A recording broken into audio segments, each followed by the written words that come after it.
అనుకుంటాడు.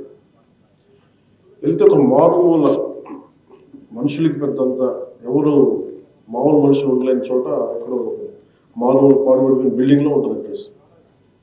వెళ్తాడు.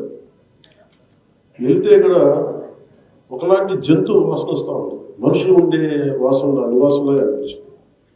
వెళ్ళి చూస్తే అక్కడ ఒక పెద్ద గొరిల్లా కూర్చొని ఉన్నాడు ఒక కుర్చీ మీద. ఆ గొరిల్లా అతనికి చెప్పే పాఠాలు, దాని సారాంశం ఏముంటుందంటే అది చాలా రిలవెంట్. నేను ఒకప్పుడు సర్కస్లో, ఎవరు నువ్వు అంటే నేను ఒకప్పుడు సర్కస్లో, నేను ఎక్కడ ఆఫ్రికా నుంచి నన్ను నా తల్లిదండ్రుల నుంచి వేరు చేసి నన్ను ఒక సర్కస్ కనిపిస్తే, ఆ సర్కస్ నన్ను అమెరికా పట్టుకొస్తే అక్కడి నుంచి నేను ఇక్కడికి దాకా ఎలా వచ్చాను, నువ్వు ఎలా మాట్లాడగలుగుతున్నావు అని అడుగుతున్నాను. అంటే అది నేను కమ్యూనికేషన్ నేర్చుకున్నాను. దాంట్లో సారాంశం ఏముంటుందంటే మన ఈ జీవ వైవిధ్యానికి సంబంధించి మాట్లాడుతున్నాను.